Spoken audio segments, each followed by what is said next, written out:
Our program is, for Be Brave Ranch specifically, our program is a intensive treatment facility, specifically in specializing in child sexual abuse treatment.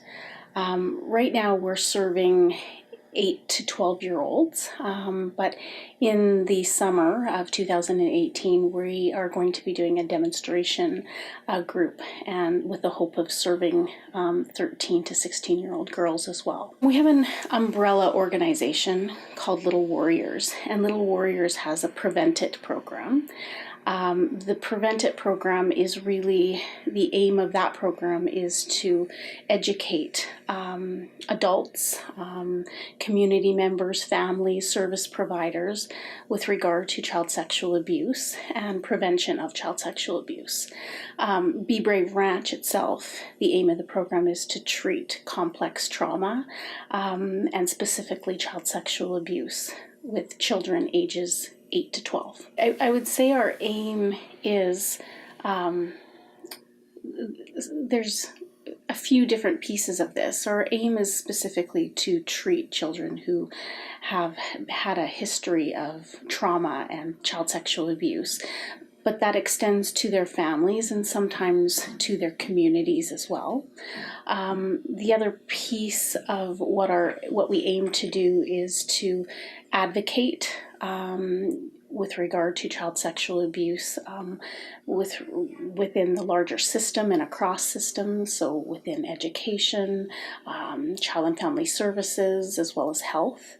And the other piece of it would be the education piece, educating families, other service providers, and we're also looking at doing an education series for children. When I think about excellence with Indigenous services or education, a big part of that is inclusion of lived experience and having families and communities participate in the development and the ongoing evaluation of the program. I would also say that excellence is following what leading practice or evidence-based practice would tell us in the literature, and to continue to evaluate and do ongoing evaluation and research of our programming. So, looking at things like, are we trauma informed? Are we culturally sensitive?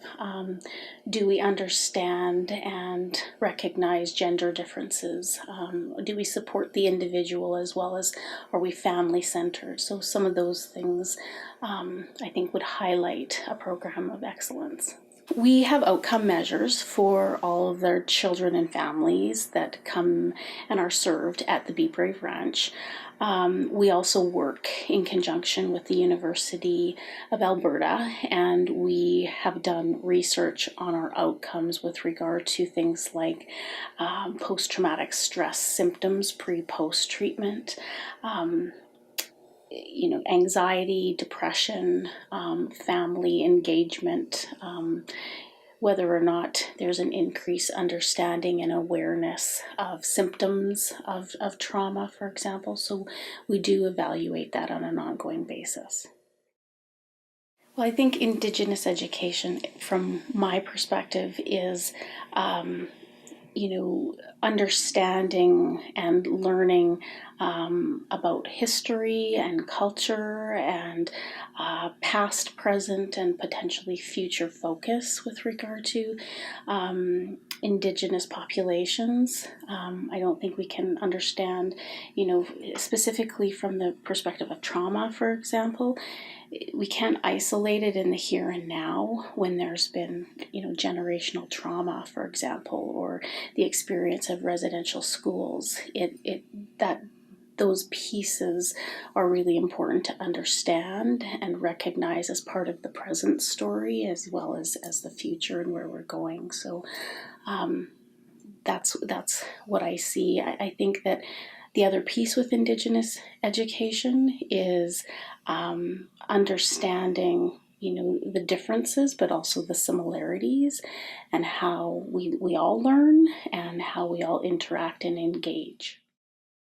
I know that across our organization, starting at the board level all the way to our frontline service delivery, we've talked about this in a variety of different contexts.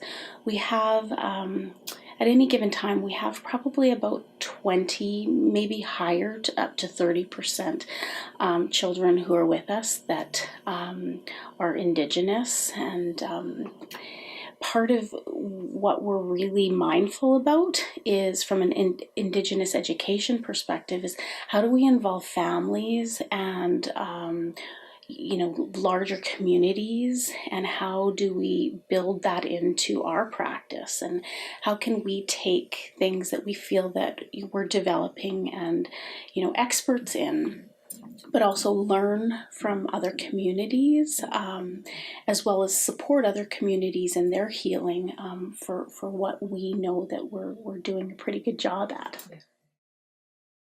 I think the biggest piece is recognizing the importance of relationships. So funding obviously is a big part of growing and developing and learning and evaluating, and serving, obviously, children and families. But the other piece of that is developing relationships together. So not seeing ourselves as the experts, it's also recognizing that we're growing and learning, and part of our journey in being a center of excellence as we move and hopefully continue to move in that direction is to really continue to build and grow with communities and families and children and adolescents, and making sure that there's voices and that their feedback is part of what, and taking that feedback to develop our programming.